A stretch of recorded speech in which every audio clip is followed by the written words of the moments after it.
What's going on, everybody? Welcome back to an all-new episode of the Pack a Day podcast. I'm your host, Andy Herman. You can follow me on Twitter at Andy Herman NFL. I'm joined once again by the one and only Carmen Vitale. You can find her on Fox Sports covering the NFC North, and of course, weekly here on the Pack a Day podcast. You can follow her on Twitter at CarmyV. Carmen, it's been another crazy week in the NFL. The Packers come up with an improbable win against the Kansas City Chiefs and Patrick Mahomes. Before we get there, how are you doing? And welcome back. Thank you. I'm good. I had a little bit of a break this week because two of the NFC North teams were on a bye. So I just had to worry about the Packers and the Lions, both of which had very interesting games in their own way. They did. And we'll talk definitely about both of them. But of course, we want to start from a Packers point of view first. So let's start with that Packers-Chiefs game. I'll leave the floor open to you. What were your key takeaways and what was sort of your, just like overarching feel coming away from that Packers win over the Chiefs? I had a sneaky feeling about this game and thinking that this was a good matchup. I mean, we've seen the Packers have some success against this Kansas City Chiefs offense prior to this. So I should say Joe Barry have some success against them. But I had a sneaking suspicion that it might be a weird game, and it was a weird game. So I think that the game plan they had against Spags from an offensive perspective too was just like the different checks and options, and they allowed Jordan Love to take more command of this offense and check into different things depending on what he was seeing. That just speaks to the trust that Matt LaFleur now has in Jordan and the trust they have in each other for that matter, which he literally just got done talking about and spelled it all out saying, yeah, Jordan's earned that. And I thought that was very, very evident against, this very exotic blitz happy defense that Spags likes to run, and it was really encouraging to see. I'm so glad that you brought that up because I think it's a really important part to discuss about this game is I think first of all they made the offense so that Jordan had some simple reads at times, which is just smart. That's nothing against Jordan. That you would want to do that with Tom Brady, Aaron Rodgers, Peyton Manning, anyone. If you can get them easy looks and easy ways to diagnose what's happening post snap, that's what good coordinating and good play calling is all about.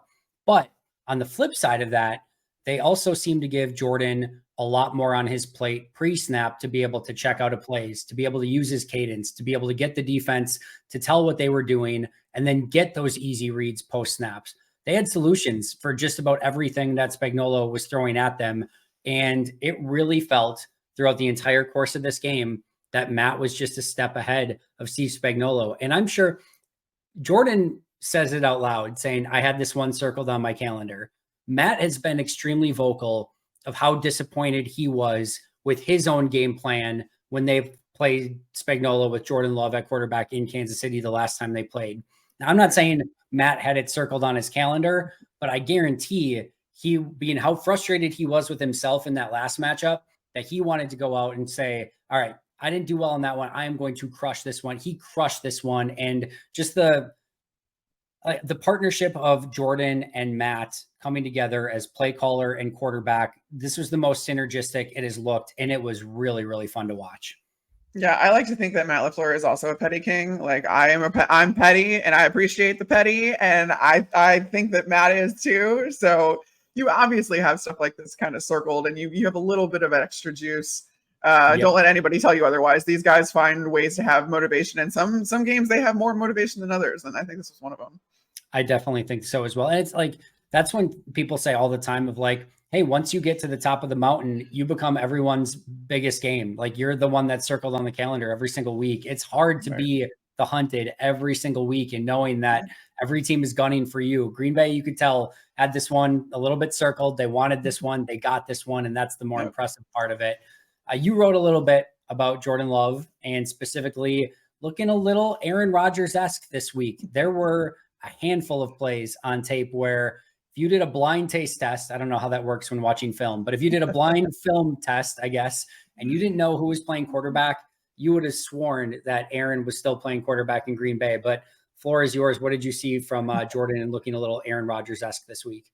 I promise that was the first time I did that because I do want Jordan Love to be his own quarterback. He doesn't deserve to be compared all of the time, but between the off-platform throws, the command, the fun. I mean, this was the first time I really had fun watching this Green Bay offense and the first time I had fun watching Love play. And that's been something that's reserved for the Lions so far this year for me, covering the 4 teams that I do. But it was so much fun to watch him in the ways that, like, it was the no, oh yes, like those plays just were.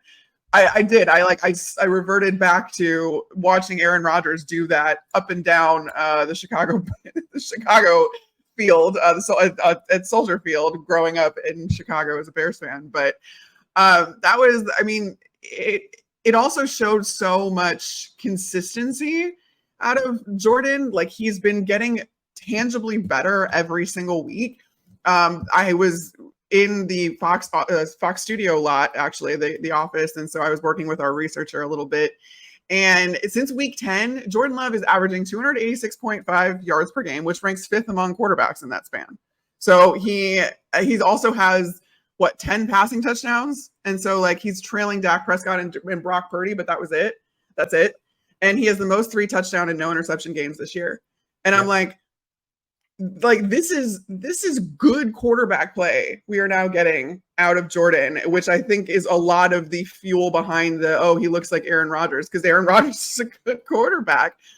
And I now looked at the pace that Jordan Love is on, and I think I responded to a tweet of yours earlier and said that no one was ready for this conversation yet, but Jordan Love is on pace for a better season in his first year than Rodgers' first season. So he has, like, I'm looking at the numbers now. It's 22 more yards, 3 more touchdowns, and 1 more interception that Love is now on pace for, compared to Rodgers in 2008. And I mean, Rodgers also went 6-10 that season. Not that wins are a quarterback stat, but the Packers went 6-10 in Rodgers' first season. Unless the bottom completely falls out on the Green Bay Packers right now, Jordan Love is going to finish with a better record too. Yeah, it's been really impressive. And I know some people are like, well, what's the deal with, like, do we have to do the Rodgers and Love thing? And it's like one thing if we're being like, well, here's how he compares to Bart Starr, and here's how he compares to Brett Favre, and here's how he like, Jordan played for 3 years under Aaron Rodgers. There are some things innately that he picked up on that Aaron showed Jordan, like that. Like, there's just some innate things that you can see that, like, oh, you can tell he's been watching Aaron closely for 3 years. That's why some of that stuff, to me at least, matters when we start talking about, like, some of the mannerisms, some of the cadence, the checks, how he's playing, how he's throwing. Like, it's interesting to me because he did get to sit and watch Aaron for 3 years. And for everyone that was like, oh, this is going to be such a great thing, he gets to sit and watch Aaron for 3 years and learn what he does and everything. Well, now we're seeing some of that pay off. And you're seeing some Aaron-esque plays. So that, to me, is, like, more why it's fun to even, like, bring some of that stuff up, because he did pick up on some of that stuff during those 3 years. And you mentioned the 3 touchdown passes or more with 0 interceptions. Zach Cruz had an amazing tweet on this the other day. Jordan has 4 games so far with 3 or more touchdown passes and 0 interceptions. If he were to have 1 more and get to 5 of those, as Zach points out, 5 is kind of a big deal in Packers history. In 2020, Rodgers had 5 or more of those, and he won an MVP. He had 10 or more of those that year. He won the MVP. In 2014, Rodgers had 8 of them. He won the MVP. In 2016, Rodgers had 6 of them. That was the run the table season at the end of the year. 2021, Rodgers had 5. He won the MVP. 1995, Favre had 5 of them. He won the MVP. I'm clearly not saying, and nor is Zach saying, that if he does it one more time, he's going to be in the MVP conversation or anything like that. But it has been a pretty big, measuring stick for some of the best seasons in Packers history. If you can put 5 or more 3+ touchdown with 0 interception games together, and Jordan's just 1 game away from doing it. Yeah. It's extraordinarily impressive. And I mean, Matt LaFleur even copped to it today in his press conference, saying that, yeah, Jordan's been watching Aaron for 3 years. There's absolutely a benefit to that. And that's why you're seeing him be able to diagnose things so quickly. And the way that he goes about his cadence and he goes about talking to his receivers and all that kind of stuff, that was his mentor. You always take stuff from your mentor. And I just think that it's a good thing that we're comparing, because, again, Aaron Rodgers is one of the best quarterbacks to ever play. So you just, I get that. I said it before. I want Jordan Love to be his own quarterback. He's going to be his own quarterback, but the comparisons aren't to, they're not a bad thing. Is I guess what I'm trying to say. Yeah, I could see it much more if it was like from a disparaging standpoint where like, Right. well, see, Aaron did this and Jordan's clearly not capable. It's like, all right, do we really need to compare everything to Aaron in that situation? Like you're comparing to a Mount Rushmore Hall of Famer career like that. That doesn't need to be done. But when you see things that are similar and you're doing it as a way to like prop up Jordan more than anything else. So I'm 100% with you. Let's go to the other side of the ball. I want to talk about the defensive side. You also wrote about Joe Barry's defense, specifically the bend but don't break nature of it. And it's kind of working, question mark? I think it was Ted Wynn from The Athletic who pointed out that the Joe Barry's defense is uniquely set up to contend with Patrick Mahomes and the Kansas City Chiefs, but doesn't exactly switch up against other opponents, which is the biggest. I mean, all season, even within games, how many times have we said, where are the adjustments? Why aren't we playing something different in the second half based on what we've seen in the first? Like, clearly it's not working. The run defense especially has been Swiss cheese in places. But I will say that the most important stat, which is how many points you're allowing on the board, the Packers are letting up the third fewest points at this point. So I just think that the don't break part of it is now coming to fruition a little bit more than we saw earlier in the season. It's been a little bit more reliable where they've been able to get stops late in games and get the stops that they need to. And now you have an offense that is capable of scoring more than 20 points. I think they're letting up 20.3 points a game. So now you have an offense that's absolutely capable of outscoring that number, which is a low number. And you're seeing kind of this synergistic and complementary football out of both sides, which is making this defense look like it's improved quite a bit. Yeah, I think so too. And it'll be interesting to see if Joe kind of learns some of those lessons. I was right there with Ted and saying like, it's great to play this style of defense against the Mahomeses and the Herberts of the world when you do it against the Desmond Ritters and the Kenny Pickett's. And now we'll see what he does against, Tommy DeVito. That's going to be a little bit different, right? You got to take away Saquon Barkley. You got to stop the run. And this is the defense that for years now, I've used this analogy more often than not, but like, you got to eat your vegetables first. I know this wants to be a pass defense. I know they want to get to their blitz packages. I know they want to be able to rush the passer and do all the things exotically in the coverage in the back end. That's all great and wonderful. But if you can't get teams in third and long and you're not eating your vegetables on early downs and stopping the run, you don't get the dessert. You don't get the fun, sexy part of playing defense. And I do think that this team needs to do a much better job of stopping the run and eating their vegetables, for lack of a better term, on early downs so that they can get into some of those more advantageous defensive situations, because we've seen this defense outside of a 3rd and 18 to Patrick Mahomes, which Patrick Mahomes is going to Patrick Mahomes sometimes. But outside of that, like when they get in those situations, they've been pretty darn good. They just have to do a better job of getting in those situations. Yeah, I like that analogy a lot, but what it boils down to is making opposing offenses one-dimensional, so that you can focus on the pass rush, you can focus on getting to the quarterback, you can focus on coverage, all that kind of stuff, because you can't do that if they can, just block their way through the box and pick up 5, 6, 7 yards on the ground whenever they want to. I think that's defensive 101. I mean, I learned defense from Todd Bowles in Tampa. So he's a very big proponent of stopping the run first. That's the very first thing he does when he inherits a defense, is figure out how to do that with the personnel he has. And I see that as the basic foundation for good defense, even though it's a passing league. We get that, but I mean, it's not like these teams aren't capable of running, and some are capable of running a lot more. You look at the tree that Matt LaFleur belongs to. You look at the Shanahan tree and what Kyle Shanahan's able to do in San Francisco with multiple backs, and even what Mike McDaniel can do in Miami with multiple backs. So this isn't going away. It'll never go away. You need to stop the run before you can get to anything else. No, 30th in run defense, 4.5 yards per carry allowed, not good enough. And let's say they do get the 7 seed, and nobody's like necessarily saying like Green Bay is going to go and make a ton of noise in the postseason or whatever. Like if they get there, that's a win, and then we'll see what happens. But like, let's say they get the 7 seed, that first matchup almost assuredly is going to be against Philly, or it's going to be against San Francisco.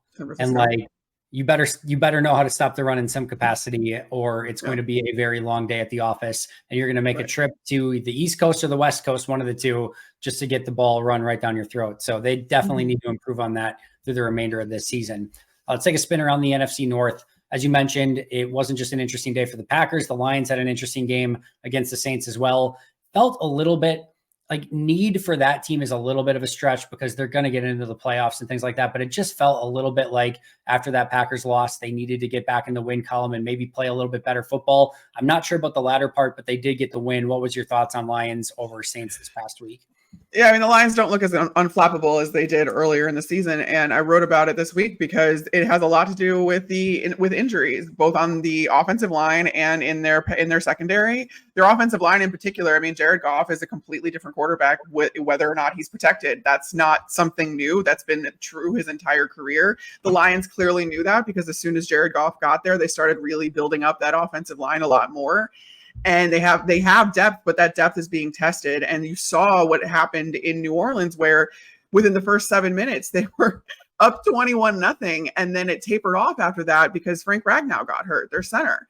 And that is, I think, of all of the offensive line injuries they could have suffered, of all the injuries they could suffer, period, that is probably the worst one because of the relationship he has with Jordan, how good, I mean, he's one of the best centers in the league.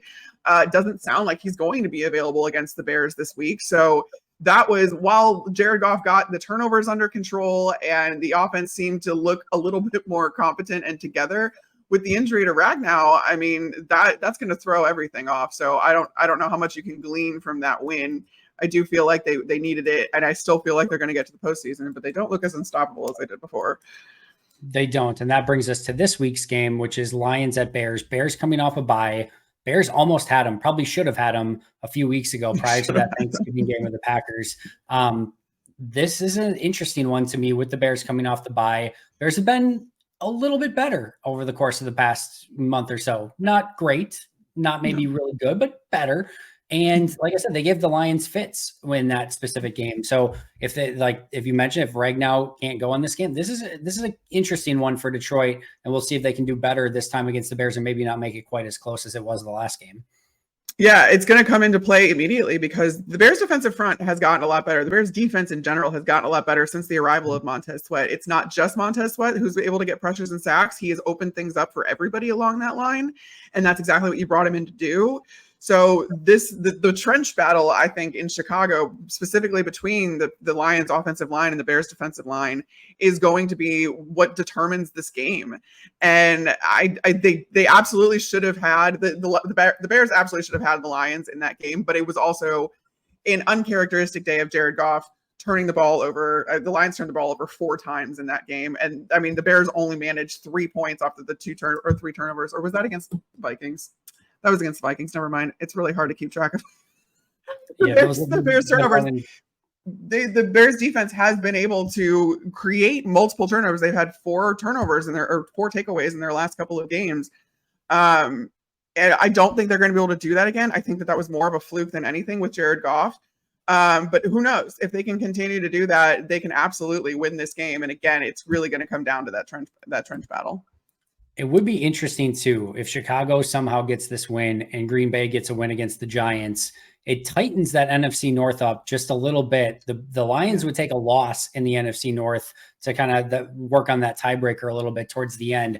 But just tighten up a little bit with Green Bay having 4 winnable games left. Detroit's got a couple games against the Vikings left. It would just be very, very interesting if that were to happen. It's a weird half-life to live if you're a Packer fan trying to cheer for the Bears this week, but a Bears win not only takes the Lions down a step, but it also hurts the Bears draft position for next year as well. So Packers are kind of sneaky Chicago Bears fans this week.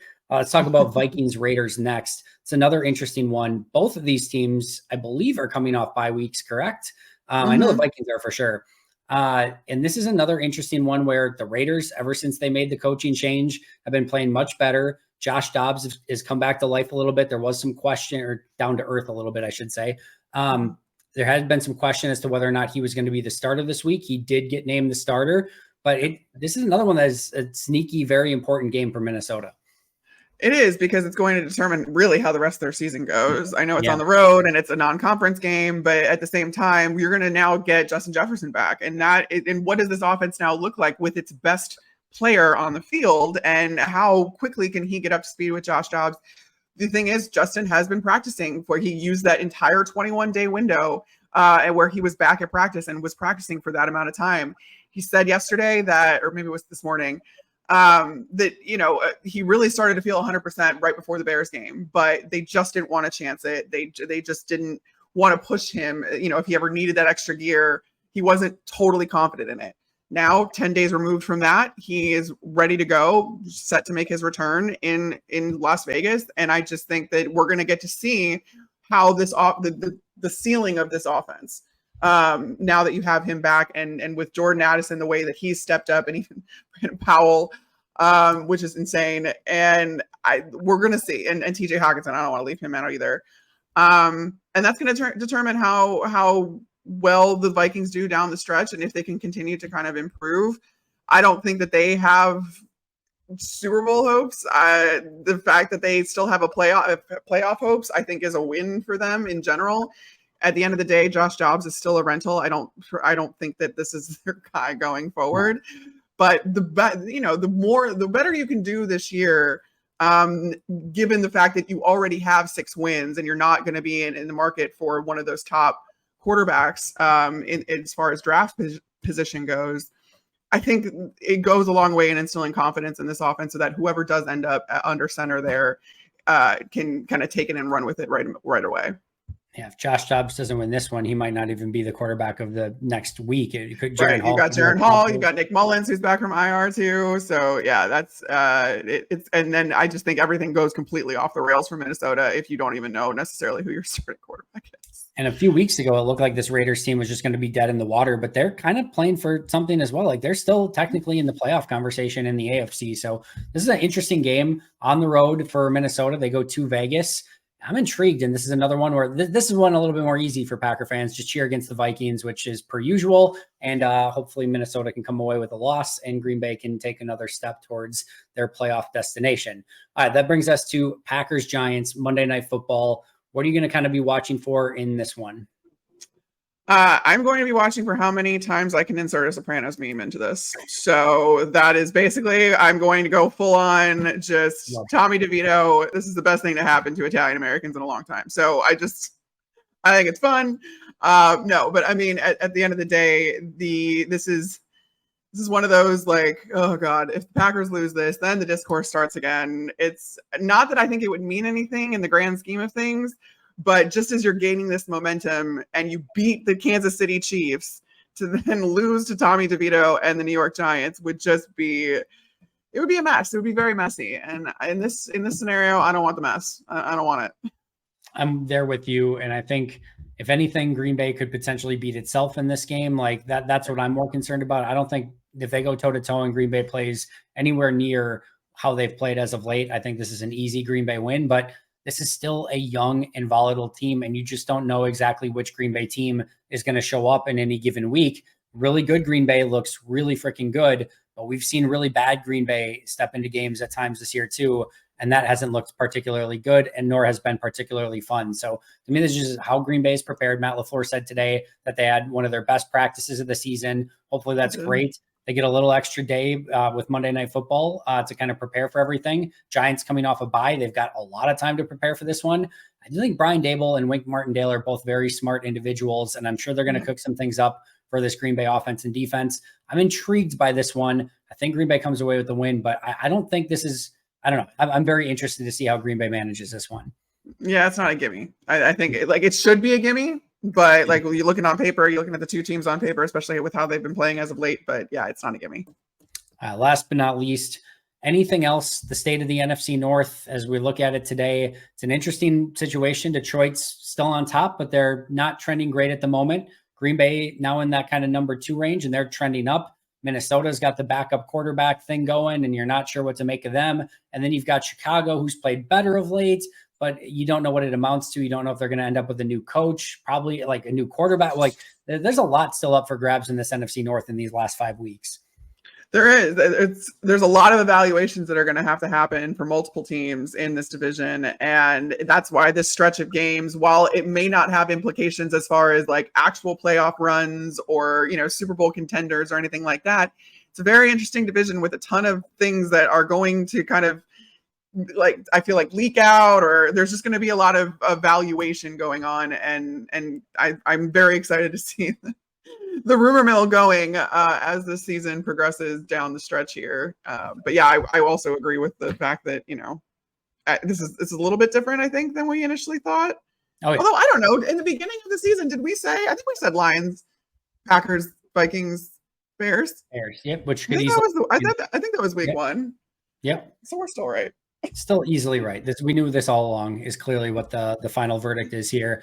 But no, I especially for those Bears and Vikings teams, where it's like if you pick up a couple of wins over the course of the next week, that changes a lot. Like for the Vikings, they're definitely making a push to the postseason. For the Bears, like they have legitimate questions in it. Like, do they keep the coach and quarterback? And if it goes in the opposite direction, if those two teams lose 2 games coming up, again, then Minnesota maybe at the end of the year starts making some evaluations, maybe gets Jaron Hall in the game. Like that could change things up. And for the Bears, then you really maybe start going full court press of like, all right, we need to really change some things up here. So a lot in flux at the end of the season for a lot of teams involved. Detroit playoff positioning, Minnesota, Green Bay could go upward. Like just, I'm intrigued. I'm excited at the last 5 games for the NFC North. Same. Carmen, amazing stuff as always. Where can we find your stellar work over on Fox Sports? Yeah, all my articles appear on foxsports.com, but you can go to my Twitter. I pretty much post all of the things that I'm up to, as well as your fair share of Sopranos memes this week. So if that's your cup of tea, or maybe your cup of espresso, please head on over to Carmen V on Twitter and Instagram. Well played. Make sure to check it out again at CarmieV, CarmieV. You can follow me at Andy Herman NFL. You can follow the podcast at Pack-A-Day Podcast. That will do it for us today. But until next time, and as always, go Pack Go.